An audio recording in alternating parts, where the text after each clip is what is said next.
عن ابن عمر رضی الله عنهما، عبدالله ابن عمر رضی الله عنهما میگه قال سمعت رسول الله صلی الله علیه و سلم، میگه من از رسول الله صلی الله علیه و سلم شنیدم، حدیث صحیح البخاری است، حدیث صحیح است. ان الله یدنی المؤمن، اینجا الله میگه که الله نزدیک میشه به بنده مؤمن خود. چه قسم نزدیک میشه؟ به مو قسمی که به جلال و عظمت الله شایسته است. کیفیتش نمیفهم، سر کیفیتش بحث نمیکنه، مربوط غیب است. الله نزدیک میشه به بنده مؤمن خود، فیدع علیه کنفه، یعنی بنده خدا سبحان الله کنف، ما و شما الله را با مخلوق تشبیه نمی کنیم، مثل که میگه بنده خدا به مو قسم به جلال و عظمتش شایسته هست، میگه بنده خدا در آغوش خود میگیره، بنده موحد و یکتا پرست. و یستره و ایره می پوشانه، امرایش خلوت میکنه الله سبحان الله. فیقولو برش میگه الله بر از بنده خود میگه اتعرف ذنب کذا،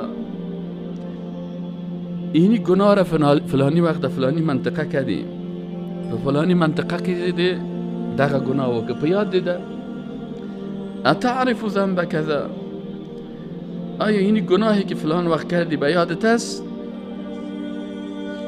باز گناه دیگه شه به یادش میره، میگه اتعرف ذنب کذا، اینی گناه دیگه را که فلانی جای کردی به یادت است؟ فیقول بنده میگه نعم، بله پروردگارم، نعم ای رب، یا الله بله کردیم، سر بنده خم است، خجالت است، شرمنده هست از گناه هایی که مخفی و پت کرده و دیگه مخلوقات خبر ندارن، فقط الله سرش خبر است.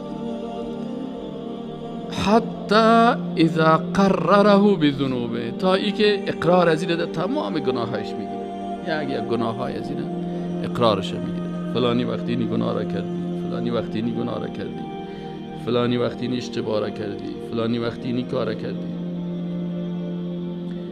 و رأى فی نفسه انه هلکی، بنده وقتی که سائل میکنه که یا الله کل گناه های من یک الله حساب کرد، کلش از دقیقش، از لحظهش، از جایش، از مکانش، از تنهاییش، از کل ازی چی میشه؟ و رأى فی نفسه انه هلک، خودش میگه والله هلاک شده، تباه شده، دیگر راه نجات نمان، کلش الله سرم اقرار گرفت. قال میگه الله سبحانه و تعالی برش میگه سترتها علیک فی الدنیا و انا اغفرها لك اليوم، ای بنده میفهمی که در دنیا من تو رسوا نکردم، سترت کردم، کل گناه های تو را من میفهمیدم که در فلانی اتاق مدر آمدی، در فلانی جای داخل میشدی و گناه میکردی و ما در همونجا میتونستم تو را رسوا کنم، سترتها علیک فی الدنیا، تو را در دنیا چی کردم؟ ستر کردم، رسوایت نکردم که مردم بیای سنگبارانت کنه، مردم بیای لعنتت کنه، بگه تو این گناه را کردی، سترت کردم. و انا اغفرها لك اليوم، و امروز هم برات مغفرت میکنم، امروز برو،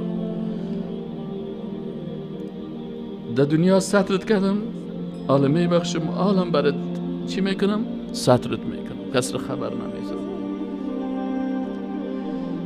فیعطا کتاب حسناته، الله غفور، الله رحمان، الله رحیم، الله متعال ببرکت ماه مبارک رمضان.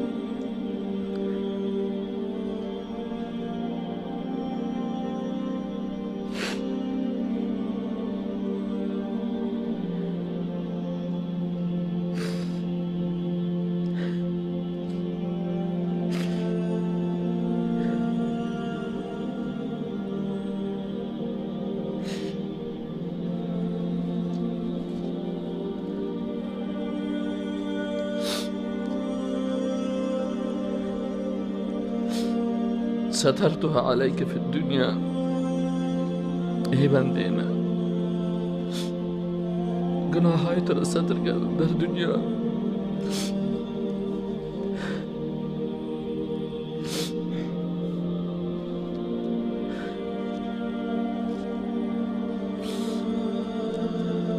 به مخلوقات رسوایت نکردم. و انا اغفرها لك اليوم. و من این مغفرت میکنم بر تو امروز. حال میبخشم.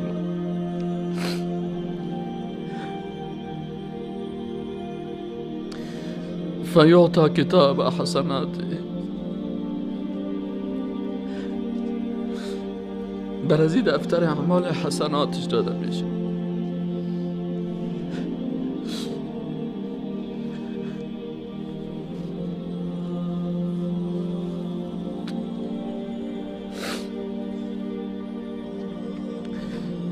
و اما الكافر، و اما کافران و المنافقون، و کسایی که منافق هستند ظاهرشان یک قسم است و باطنشان دیگر قسم است، با الله راست نیستند،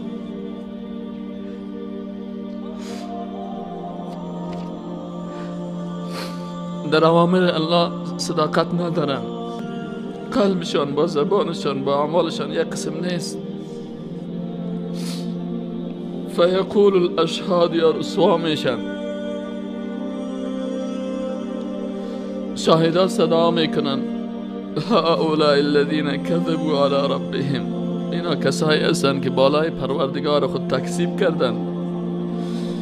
الا آگاه باشین، لعنت الله علی الظالمین، لعنت الله هست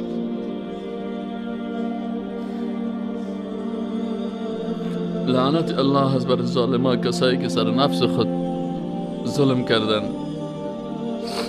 عقیده خود جور نکردن، ایمان خود جور نکردن، موالات و معادات با الله جور نکردن، حق بر مردم باطل گفتن، باطل بر مردم حق بیان کردن، آیات الله را بر مردم غلط تفسیر کردن، دین الله را بر مردم غلط گفتن، مردم به شرک مبتلا کردن. الا لعنت الله علی الظالمین، لعنت الله هست برای کی؟ بالای ظالمان. و این گناه الله سبحانه و تعالی از او به گناهانش اعتراف میگیرد و بنده مومن خود را در معرض هلاک میبیند. آنگه الله میفرماید در دنیا گناهانت را پوشانیدم،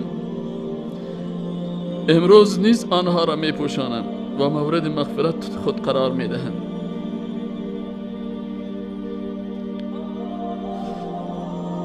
این حدیث شریف